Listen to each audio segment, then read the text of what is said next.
ചേമ്പുകളും പോളകളും കൊണ്ട് നിറഞ്ഞ ചതുപ്പ് പ്രദേശത്ത് ഒരു ചാക്കുകെട്ട് കിടക്കുന്നത് പോലീസുകാരും കണ്ടു. ചാക്കുകെട്ടിൽ നിന്നും രൂക്ഷഗന്ധം വമിക്കുന്നുണ്ടായിരുന്നു. പോലീസുകാർ നാട്ടുകാർക്കൊപ്പം ആ ചതുപ്പിലേക്ക് ഇറങ്ങി. ചാക്കുകെട്ടിനുള്ളിൽ പുരുഷന്റേതാണോ സ്ത്രീയുടേതാണോ എന്ന് മനസ്സിലാക്കാൻ കഴിയാത്ത രീതിയിലുള്ള രണ്ട് കാലുകളായിരുന്നു. ഒരാളെ കൊലപ്പെടുത്തിയ ശേഷം അയാളുടെ കാലുകൾ വെട്ടിയെടുത്ത് അവിടെ ഉപേക്ഷിച്ചതാണെന്ന് പോലീസിന് ഒറ്റ നോട്ടത്തിൽ തന്നെ മനസ്സിലായി. സംഭവം അറിഞ്ഞ ഉടൻ തന്നെ ഡിവൈഎസ്പിയും ഫോറൻസിക് സംഘവും ഡോഗ് സ്ക്വാഡും സ്ഥലത്തെത്തി. ചാക്കുകെട്ട് മണത്തു നോക്കിയ പോലീസ് നായ തൊട്ടടുത്തുള്ള റോഡ് വരെ പോയെങ്കിലും തുടർന്ന് മുൻപോട്ട് പോകാൻ അതിന് കഴിഞ്ഞില്ല.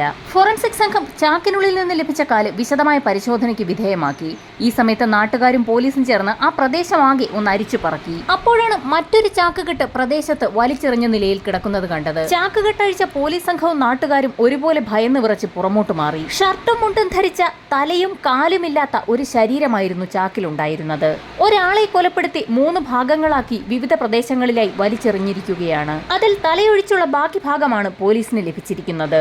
കാവിമുണ്ടും നീല ഷർട്ടുമാണ് വേഷം. ഷർട്ടിന്റെ പോക്കറ്റിനുള്ളിൽ 10 രൂപയുണ്ടായിരുന്നു. ചാക്കിനുള്ളിൽ ഒരു ജോഡി ചെരുപ്പും ഉണ്ടായിരുന്നു. ചീഞ്ഞു തുടങ്ങിയ മൃതദേഹത്തിന് 2-3 ദിവസത്തെ പഴക്കവുമുണ്ട്. അതൊരു പുരുഷന്റേതാണെന്ന് തന്നെ വ്യക്തമായി. ബോഡി പോസ്റ്റ്മോർട്ടത്തിന് അയക്കുന്നതിന് മുൻപ് തന്നെ ആ ബോഡിയുടെ നിരവധി ഫോട്ടോസ് പോലീസ് സംഘം ശേഖരിച്ചു. ഇതേ സമയം തന്നെ പ്രദേശത്ത് കൂടി നിന്ന ആളുകളോട് മരണപ്പെട്ട വ്യക്തിയെക്കുറിച്ച് എന്തെങ്കിലും സൂചനയുണ്ടോ എന്നുള്ള കാര്യം പോലീസ് തിരക്കി.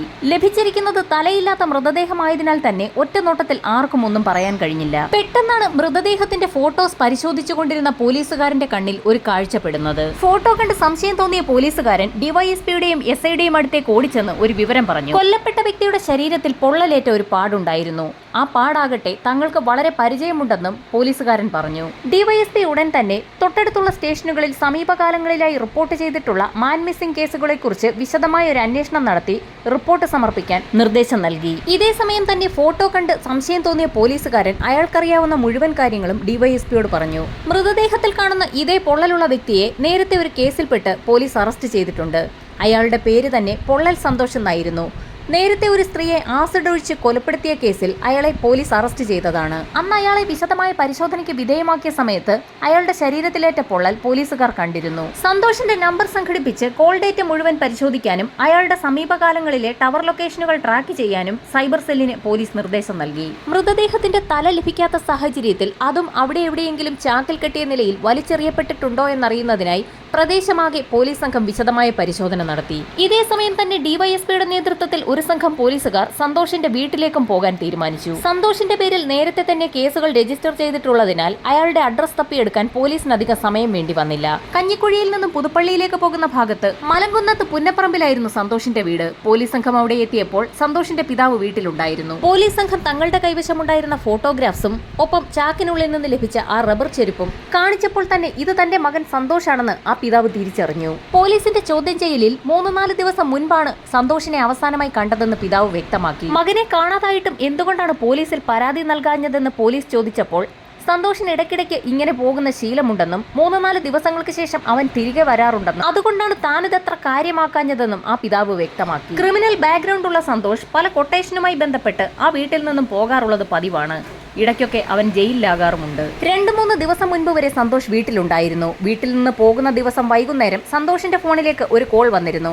അത് അറ്റൻഡ് ചെയ്തത് പിതാവായിരുന്നു. വിളിച്ചത് സന്തോഷുമായി അടുത്ത ബന്ധമുള്ള കുഞ്ഞുമോൾ എന്ന സ്ത്രീ ആയിരുന്നെന്നും കഴിഞ്ഞ ഏതാനും ദിവസങ്ങൾക്ക് മുൻപ് അവർ ഒരുമിച്ച് വീട്ടിലുണ്ടായിരുന്നെന്നും പിതാവ് പോലീസിന് മൊഴി നൽകി. അവർ ഭാര്യയും ഭർത്താവുമാണോ എന്നുള്ളതായിരുന്നു പോലീസിന്റെ അടുത്ത ചോദ്യം. എന്നാൽ അവർ ഭാര്യ ഭർത്താക്കന്മാരല്ല എന്നും എങ്കിലും പലപ്പോഴും ഈ വീട്ടിൽ അവർ ഒരുമിച്ച് താമസിക്കാറുണ്ടായിരുന്നെന്നും പിതാവ് പോലീസിനോട് പറഞ്ഞു. ഈ സമയത്താണ് എസ്ഐയുടെ ഫോണിലേക്ക് സൈബർ സെല്ലിന്റെ ഭാഗത്തു നിന്നും ഒരു കോൾ വന്നത്. സന്തോഷിന്റെ കോൾ ഡേറ്റ വിശദമായി പരിശോധിച്ചപ്പോൾ അയാളുടെ മൊബൈലിലേക്ക് അവസാനമായി വന്നിരിക്കുന്നത് കുഞ്ഞുമോൾ എന്നൊരു സ്ത്രീയുടെ നമ്പറാണെന്ന് സൈബർ സെല്ലിൽ കണ്ടെത്തിയിരിക്കുകയാണ്. കുഞ്ഞുമോളുടെ ഫോൺ ട്രാക്ക് ചെയ്ത സൈബർ സംഘം അവരുടെ ലൊക്കേഷനും പോലീസിന് അയച്ചു കൊടുത്തു. സന്തോഷിന്റെ വീടിരിക്കുന്ന സ്ഥലത്തു നിന്നും 4.5 കിലോമീറ്റർ മാറി മീനടം എന്നുള്ള സ്ഥലത്തെ ടവർ ലൊക്കേഷനിലാണ് നിലവിൽ കുഞ്ഞുമോൾ ഉള്ളത്. ഇതോടൊപ്പം തന്നെ മറ്റൊരു വിവരവും സൈബർ സെൽ പോലീസിന് കൈമാറി. സന്തോഷിന്റെ മൊബൈൽ ഫോണും അവസാനമായി ഉണ്ടായിരുന്നത് മീനടം ടവർ ലൊക്കേഷനിലാണ്. അവിടെ വെച്ച് തന്നെയാണ് അയാളുടെ മൊബൈൽ ഫോണും സ്വിച്ച്ഡ് ഓഫ് ആയിരിക്കുന്നത്. പോലീസ് സംഘം ഉടൻ തന്നെ മീനടത്തേക്ക് പുറപ്പെട്ടു. അവിടെ റബ്ബർ തോട്ടത്താൽ ചുറ്റപ്പെട്ട് ഒറ്റപ്പെട്ട് കിടക്കുന്ന ഒരു വീട്ടിലേക്കാണ് പോലീസ് എത്തിയത്. ഈസ്റ്റ് പോലീസ് സ്റ്റേഷനിലെ പോലീസുകാരും എസ്ഐയും എഎസ്ഐയും അടങ്ങിയ സംഘം ഡിവൈഎസ്പി സജികുമാറിനോടൊപ്പമാണ് അവിടേക്ക് എത്തിയത്. പോലീസ് വാതിൽ തട്ടി വിളിച്ചപ്പോൾ ആ വീട്ടിൽ നിന്നും ഒരു ഭാര്യയും ഭർത്താവുമാണ് പുറത്തേക്ക് ഇറങ്ങി വന്നത്. അവരെ കണ്ട പോലീസുകാർ ഒന്ന് ഞെട്ടി. കാരണം അവരെ നേരത്തെ തന്നെ പോലീസിന് അറിയാമായിരുന്നു. നേരത്തെ തന്നെ പല കേസുകളിലും പ്രതിയാക്കപ്പെട്ട കമ്മൽ വിനോദും കുടുംബവുമായിരുന്നു അത്. ഏതാനും നാളുകൾക്ക് മുൻപ് ഒരർദ്ധരാത്രിയിൽ തന്റെ അച്ഛൻ മരിച്ചുപോയെന്ന് പറഞ്ഞ് കമ്മൽ വിനോദും ഭാര്യയും മക്കളും പോലീസ് സ്റ്റേഷനിലെത്തിയിരുന്നു. മരണവിവരം അറിഞ്ഞ് പോലീസ് സംഘം അവിടേക്ക് എത്തിയപ്പോൾ വിനോദിന്റെ വീടിന്റെ വരാന്തയിൽ മരിച്ചു കിടക്കുന്ന അച്ഛനെയാണ് കണ്ടത്. അയാളുടെ കാലിൽ നിന്നും രക്തം ഒഴുകുന്നുണ്ടായിരുന്നു. തുടർന്ന് മൃതദേഹം പോസ്റ്റ്മോർട്ടം നടപടികൾക്കായി കോട്ടയം മെഡിക്കൽ കോളേജിലേക്ക് ഷിഫ്റ്റ് ചെയ്യുകയും ചെയ്തു. അന്നത്തെ പോസ്റ്റ്മോർട്ടം റിപ്പോർട്ട് തീർത്തും ഞെട്ടിക്കുന്നതായിരുന്നു. വിനോദിന്റെ അച്ഛൻ മരണപ്പെടുന്നതിന് മുൻപായി അയാളുടെ വയറ്റിൽ ശക്തമായ ചവിട്ടേറ്റിട്ടുണ്ട്. ശക്തമായ ചവിട്ടേറ്റ് ആന്തരികാവയവങ്ങൾ തകർന്നാണ് അയാൾ മരിച്ചിരിക്കുന്നത്. സംഭവത്തിൽ വിനോദിനെ പോലീസ് കസ്റ്റഡിയിലെടുത്ത് ചോദ്യം ചെയ്തപ്പോൾ അയാൾ കുറ്റം സമ്മതിച്ചു. അങ്ങനെ അയാളെ കോടതിയിൽ ഹാജരാക്കുകയും ചെയ്തു. അന്ന് സാക്ഷികളായി വിനോദിന്റെ ഭാര്യ കുഞ്ഞുമോളും മക്കളുമായിരുന്നു ഉണ്ടായിരുന്നത്. എന്നാൽ അവർ കോടതിയിൽ മൊഴിമാറ്റി പറഞ്ഞതോടുകൂടി ആ കേസിൽ നിന്നും വിനോദ് രക്ഷപ്പെടുകയായിരുന്നു. നേരത്തെ ഇരിഞ്ഞാൽ പാലത്തിന് സമീപം ഒരു കുടിൽ കെട്ടി താമസിക്കുകയായിരുന്ന വിനോദും കുടുംബവും നാട്ടുകാർക്ക് എന്ന് ശല്യമായിരുന്നു. നാട്ടുകാരുടെ പരാതിയെ തുടർന്ന് പോലീസ് സംഘം തന്നെയായിരുന്നു അവരെ അവിടെ നിന്നും കുടിയൊഴിപ്പിച്ചത്. അങ്ങനെയാണ് ഇപ്പോൾ താമസിക്കുന്ന മീനടത്തേക്ക് അവർ മാറിയത്. കമ്മൽ വിനോദിന്റെ ഏകദേശ ചരിത്രം ഡിവൈഎസ്പിക്കും സംഘത്തിനും മനസ്സിലായി. കുഞ്ഞുമോളെ ചോദ്യം ചെയ്ത പോലീസുകാർ സന്തോഷിനെ പരിചയമുണ്ടോ എന്ന് ചോദിച്ചപ്പോൾ തന്നെ അവൾക്ക് അയാളെ അറിയാമെന്നും തന്റെ ഭർത്താവ് വിനോദിന്റെ സുഹൃത്താണ് സന്തോഷ് എന്നും കുഞ്ഞുമോൾ പോലീസിന് മൊഴി നൽകി. എന്നാൽ കുഞ്ഞുമോൾക്ക് സന്തോഷുമായി എന്തെങ്കിലും ബന്ധമുണ്ടോ എന്നുള്ള പോലീസിന്റെ ചോദ്യത്തിന് കുഞ്ഞുമോൾ തലകുനിച്ചു. ആ തലകുനിക്കൽ തന്നെ അവർ തമ്മിലുള്ള ബന്ധം ഉറപ്പിക്കുന്ന തരത്തിലായിരുന്നു. സന്തോഷിനൊപ്പം അയാളുടെ വീട്ടിൽ കുഞ്ഞുമോൾ താമസിച്ചിട്ടുണ്ടോ എന്നുള്ളതായിരുന്നു പോലീസിന്റെ അടുത്ത ചോദ്യം. തന്റെ ഭർത്താവ് വിനോദ് ജയിലിലായിരുന്ന സമയത്ത് വീട്ടിൽ ആളില്ലാത്തതിനാൽ കുറച്ചുകാലം താൻ സന്തോഷിനൊപ്പം താമസിച്ചിട്ടുണ്ടെന്ന് കുഞ്ഞുമോൾ മറുപടിയും നൽകി. സംഭവം നടന്ന ദിവസവും സന്തോഷിന്റെ ഫോണിലേക്ക് കുഞ്ഞുമോളുടെ കോൾ വന്നിട്ടുണ്ടല്ലോ എന്ന് പോലീസ് ചോദിച്ചപ്പോൾ അന്ന് മാത്രമല്ല പല ദിവസങ്ങളിലും താൻ സന്തോഷിനെ വിളിക്കാറുണ്ടായിരുന്നു എന്ന് അവൾ വ്യക്തമാക്കി. പോലീസ് സംഘം ഉടൻ തന്നെ വിനോദിനെയും ചോദ്യം ചെയ്തു. അവസാനമായി സന്തോഷിനെ എന്നാണ് കണ്ടതെന്ന് ചോദിച്ചപ്പോൾ വിനോദ് സന്തോഷിനെ കണ്ടിട്ട് കുറേയേറെ നാളുകളായെന്നും നേരത്തെ ജയിലിൽ അവർ ഒരുമിച്ചായിരുന്നെന്നും എന്നാൽ സന്തോഷ് നേരത്തെ തന്നെ പുറത്തിറങ്ങിയതിനാൽ അവനെ കുറെ നാളുകൾക്ക് ശേഷം ഇടയ്ക്ക് എപ്പോഴോ ആയിരുന്നു കണ്ടതെന്നും അയാൾ പോലീസിന് മൊഴി നൽകി. ഇപ്പോൾ എന്തിനാണ് സന്തോഷിനെ കുറിച്ച് അന്വേഷിക്കുന്നതെന്ന് വിനോദ് പോലീസുകാരോട് ചോദിച്ചു. അതൊക്കെ വിശദമായി തന്നെ പറയാമെന്ന് പറഞ്ഞുകൊണ്ട് പോലീസ് സംഘം കുഞ്ഞുമോളെയും വിനോദിനെയും പോലീസ് ജീപ്പിനുള്ളിലേക്ക് കയറ്റി. അപ്പോഴും തങ്ങളെ എന്തിനാണ് കൊണ്ടുപോകുന്നതെന്ന് അവർ ചോദിക്കുന്നുണ്ടായിരുന്നു. ഈസ്റ്റ് പോലീസ് സ്റ്റേഷനിലെത്തിച്ച് രണ്ടുപേരെയും വിശദമായി ചോദ്യം ചെയ്യൽ ആരംഭിച്ചു. എന്നാൽ അവർ രണ്ടുപേരും പറഞ്ഞ മൊഴിയിൽ തന്നെ ഉറച്ചു നിന്നു. വിനോദ് കുറെ നാളുകളായി സന്തോഷിനെ കണ്ടിട്ടേയില്ല എന്നാണ് പറഞ്ഞത്.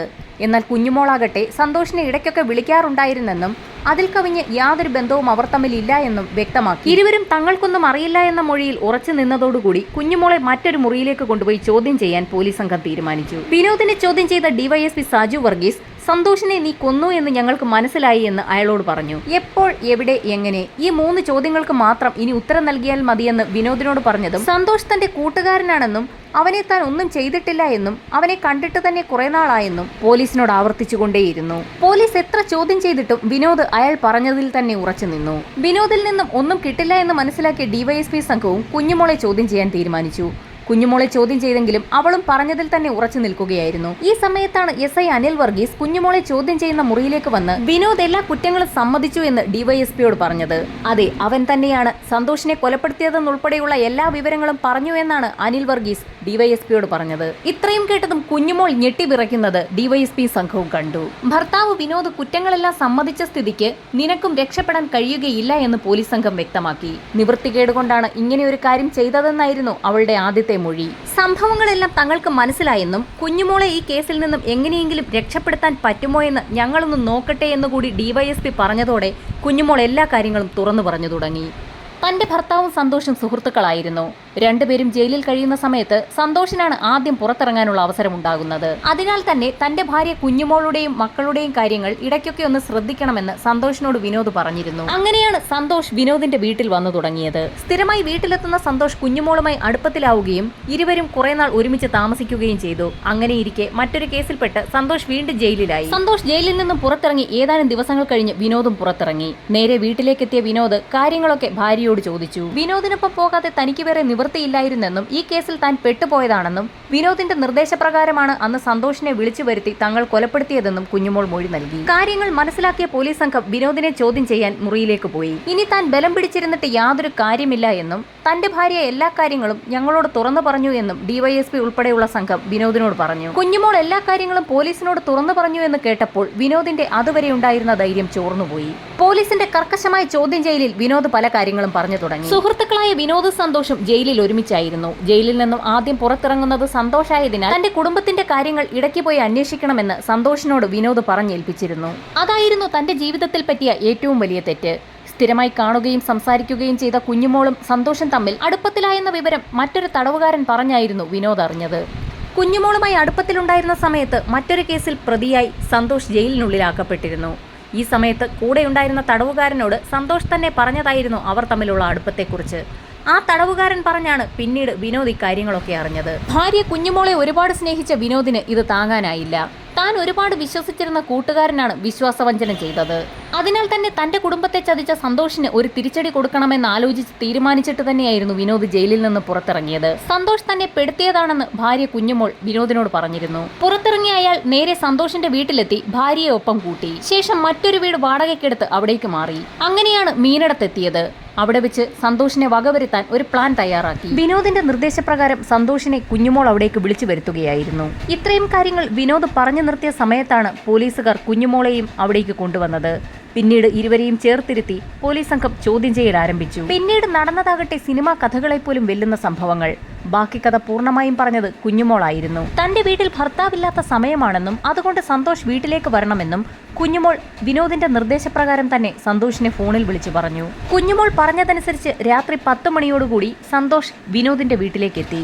അവിടെ എത്തിയ സന്തോഷ് കുഞ്ഞുമോളോട് കുടിക്കാൻ അല്പം വെള്ളം ആവശ്യപ്പെട്ട ശേഷം വരാന്തയിലുണ്ടായിരുന്ന കസേരയിലിരുന്നു.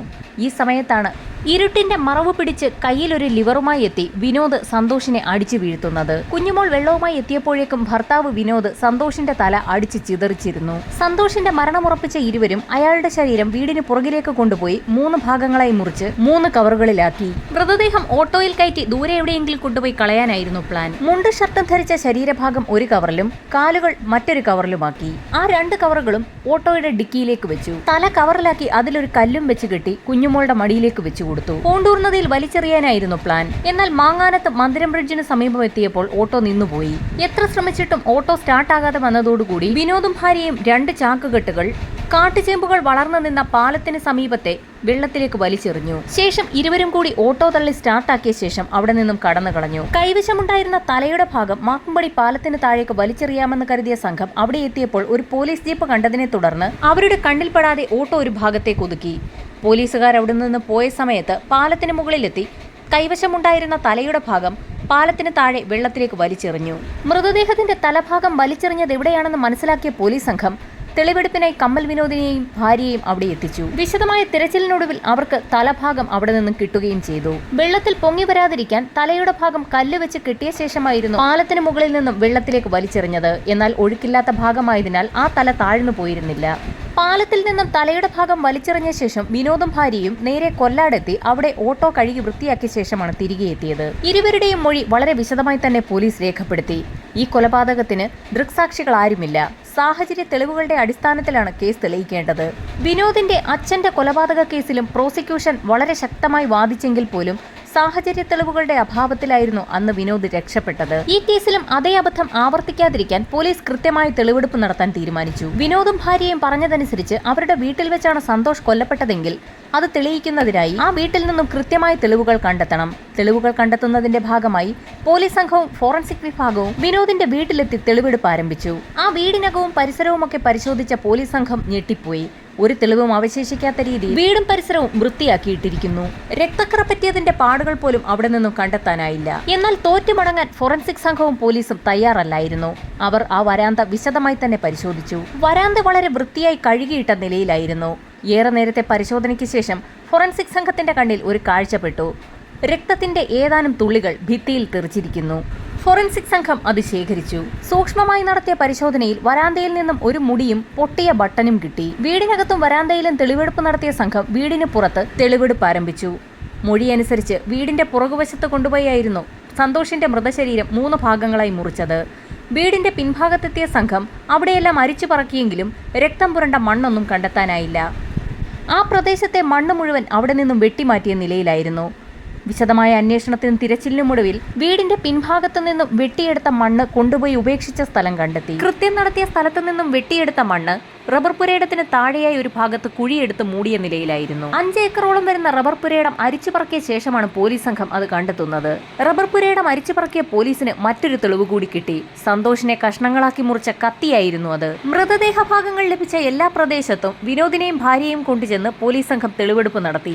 എല്ലാ തെളിവുകളുടെയും മൊഴികളുടെയും അടിസ്ഥാനത്തിൽ വിശദമായ റിപ്പോർട്ട് തന്നെ തയ്യാറാക്കി കോടതിയിൽ അവതരിപ്പിച്ചു. കോട്ടയം അഡീഷണൽ സെഷൻസ് കോടതി ജഡ്ജ് നാസറിന് മുൻപാകെയാണ് ഈ കേസ് എത്തിയിരിക്കുന്നത്. പ്രോസിക്യൂഷന് വേണ്ടി ഹാജരായത് അഡ്വക്കേറ്റ് സിറിൽ തോമസ് ആയിരുന്നു. എതിർഭാഗത്തിനു വേണ്ടി ഹാജരായതാകട്ടെ പ്രഗത്ഭനായ ക്രിമിനൽ ലോയർ ശാസ്തമംഗലം അജിത് കുമാർ ആയിരുന്നു. സ്വന്തം പിതാവിനെ കൊന്ന കേസിൽ ഈസിയായി കോടതിയിൽ നിന്നും ഊരിപ്പോയ വിനോദ് കുമാറിന് ഈ കേസിലും തനിക്കൊന്നും സംഭവിക്കില്ല എന്ന കോൺഫിഡൻസ് ഉണ്ടായിരുന്നു. കൊല്ലപ്പെട്ടത് സന്തോഷ് തന്നെയാണെന്ന് കോടതിയിൽ തെളിയിക്കുക എന്നുള്ളതായിരുന്നു പ്രോസിക്യൂഷന്റെ ആദ്യത്തെ ജോലി. മൃതദേഹ ഭാഗങ്ങളുടെ DNA-യും സന്തോഷിന്റെ പിതാവിന്റെ DNA-യും മാച്ച് ചെയ്തതിലൂടെ അത് കോടതിയിൽ തെളിയിക്കപ്പെട്ടു. സന്തോഷ് കൊല്ലപ്പെട്ടത് വിനോദിന്റെ വീട്ടിൽ വെച്ചാണെന്ന് തെളിയിക്കേണ്ടതായിരുന്നു അതിലും വലിയ ടാസ്ക്. അത് തെളിയിക്കുന്നതിനായി സംഭവം നടന്ന ദിവസം രാത്രി 10 മണിക്ക് ശേഷം സന്തോഷിന്റെയും വിനോദിന്റെയും കുഞ്ഞുമോളുടെയും മൊബൈൽ ഫോണുകൾ മീനടത്തെ റബ്ബർ എസ്റ്റേറ്റിന് സമീപമായിരുന്നു എന്നുള്ള മൊബൈൽ ടവർ ലൊക്കേഷൻ രേഖകൾ സൈബർ സെല്ലിന്റെ ഭാഗത്തു നിന്നും കളക്ട് ചെയ്തത് പ്രോസിക്യൂഷൻ കോടതിയിൽ ഹാജരാക്കി. അങ്ങനെ സംഭവം നടന്ന ദിവസം രാത്രി 10 മണിക്ക് സന്തോഷ് മീനടത്തെ ടവർ ലൊക്കേഷന് കീഴിലുണ്ടായിരുന്നു എന്നും ഏറ്റവും അവസാനമായി അയാളുടെ ഫോണിലേക്ക് വന്നത് കുഞ്ഞുമോളുടെ കോളായിരുന്നു എന്നുള്ള വിവരവും കോടതിയിൽ തെളിയിക്കപ്പെട്ടു. സന്തോഷ് കൊല്ലപ്പെട്ടത് വിനോദിന്റെ വീടിന്റെ വരാന്തയിൽ വെച്ച് തന്നെയാണെന്ന് തെളിയിക്കുന്നതിന്റെ ഭാഗമായി വിനോദും ഭാര്യയും ചേർന്ന് എത്ര മായ്ച്ചു കളഞ്ഞിട്ടും മായാതെ അവിടെ കണ്ട രക്തപ്പാടുകളും വരാന്തയിൽ നിന്ന് ലഭിച്ച തലമുടിയും DNA പരിശോധനയിൽ സന്തോഷിന്റേതെന്ന് തന്നെ തെളിഞ്ഞു. മീനടത്തെ പുതിയ വീട്ടിലേക്ക് സന്തോഷ് എത്തിയിട്ടില്ല എന്നുള്ള കാര്യവും തെളിയിക്കപ്പെട്ടത് തന്നെയാണ്. കാരണം നേരത്തെ വിനോദിന്റെ ഭാര്യയും സന്തോഷിന്റെ വീട്ടിലായിരുന്നു കഴിഞ്ഞിരുന്നത്. സന്തോഷിനെ കൊലപ്പെടുത്തുന്നതിന് വേണ്ടി മാത്രം വിനോദും ഭാര്യയും ചേർന്ന് വാടകയ്ക്കെടുത്തതായിരുന്നു മീനടത്തെ പുതിയ വീട്. അടുത്തതായി പ്രോസിക്യൂഷൻ കോടതിയിൽ ഹാജരാക്കിയത് സന്തോഷിന്റെ ഷർട്ടായിരുന്നു. സന്തോഷിന്റെ മൃതദേഹത്തിലുണ്ടായിരുന്ന ഷർട്ടിലെ ഒരു ബട്ടൺ മിസ്സിംഗ് ആയിരുന്നു. തെളിവെടുപ്പിന്റെ സമയത്ത് വിനോദിന്റെ വീടിന്റെ വരാന്തയുടെ ഭാഗത്ത് നിന്ന് ലഭിച്ച പൊട്ടിയ ബട്ടൺ സന്തോഷിന്റെ ഷർട്ടിലേതെന്ന് തന്നെ തെളിഞ്ഞു. മൃതദേഹം വെട്ടിമുറിക്കാനായി ഉപയോഗിച്ചതെന്ന് കരുതപ്പെടുന്ന കത്തി പോലീസ് സംഭവ സ്ഥലത്തു നിന്നും കണ്ടെത്തിയിരുന്നു. എന്നാൽ ആ കത്തി ഉപയോഗിച്ച് ഒരു കോഴിയെ പോലും കൊല്ലാനാവില്ല എന്ന് പ്രതിഭാഗം ആവർത്തിച്ച് പറഞ്ഞെങ്കിലും ക്രിമിനൽ പശ്ചാത്തലമുള്ള എക്സ്പേർട്ടായ ഒരാളിന് ഈ കത്തി തന്നെ ധാരാളമെന്ന് പോലീസ് സർജനായ ഡോക്ടർ ജെയിംസ് കുട്ടി കോടതിയിൽ വ്യക്തമായി പ്രൂവ് ചെയ്തു. അക്കാര്യം പ്രൂവ് ചെയ്യാൻ കഴിയാതെ വന്നിരുന്നെങ്കിൽ ഒരുപക്ഷെ സംശയത്തിന്റെ ആനുകൂല്യത്തോടുകൂടി വിനോദ് കുമാറും ഭാര്യയും രക്ഷപ്പെട്ടേനെ. മൃതശരീരം വെട്ടിമുറിക്കാൻ ഉപയോഗിച്ച കത്തിയിലെ ഫിംഗർ പ്രിന്റിനെ കുറിച്ച് പ്രോസിക്യൂഷനോട് കോടതി ചോദിച്ചെങ്കിലും സന്തോഷിന്റെ ശരീരം വെട്ടിമുറിച്ചതിനു ശേഷം വിനോദും ഭാര്യയും ഫിംഗർ പ്രിന്റുകൾ കത്തിയിൽ അവശേഷിക്കാതിരിക്കുന്നതിനായി പണ്ടെന്നോ ആരോ പറഞ്ഞു കേട്ട അറിവനുസരിച്ച് കത്തി ചാണകത്തിൽ പൂഴ്ത്തി വെച്ചിരിക്കുകയായിരുന്നു. കുറച്ചു ദിവസം ചാണകത്തിൽ പൂഴ്ത്തി വെച്ചു കഴിഞ്ഞാൽ കത്തിയിലെ ഫിംഗർ പ്രിന്റ് മാഞ്ഞു പോകുമെന്നായിരുന്നു അവരുടെ അറിവ്. ചാണകത്തിൽ കുത്തിവെച്ച നിലയിൽ തന്നെയായിരുന്നു പോലീസ് സംഘം പറമ്പിൽ നിന്നും കത്തി കണ്ടെത്തിയതും. വിനോദിന്റെ വീടിന്റെ പുറകുവശത്തു നിന്നും വെട്ടിമാറ്റിയ നിലയിൽ കണ്ടെത്തിയ മണ്ണിൽ നിന്നും സന്തോഷിന്റെ DNA കണ്ടെത്തിയിരുന്നു. അതും കോടതിയിൽ തെളിയിക്കപ്പെട്ടു. കേസിന്റെ എല്ലാ വശങ്ങളും വിശദമായി കേട്ട കോടതി തെളിവ് നശിപ്പിച്ചതിന്റെ ഭാഗമായി കുഞ്ഞുമോൾക്ക് 2 വർഷത്തെ തടവും വിനോദിന് 5 വർഷത്തെ തടവും വിധിച്ചു. അതിനു പുറമെ 2 പേർക്കും ജീവപര്യന്തം തടവ് ശിക്ഷയും ഏതാനും ദിവസങ്ങൾക്ക് മുൻപ് സെഷൻസ് കോടതി ജഡ്ജി വിധിച്ചു. ഇതിനു പുറമെ 2 പേരും 5 ലക്ഷം രൂപ സന്തോഷിന്റെ കുടുംബത്തിന് നൽകണമെന്നും കോടതി വിധിയുണ്ടായി. ഈ വിധിക്ക് മേലെയുള്ള അപ്പീലുകൾ വരും ദിവസങ്ങളിൽ തന്നെ കോടതിയിൽ ഉണ്ടാകും. സംഭവം നടന്ന് 24 മണിക്കൂറിനകം പ്രതികളെ തെളിവ് സഹിതം പിടികൂടിയ പോലീസിന് കോടതിയുടെ പ്രത്യേക പ്രശംസയും ലഭിച്ചു.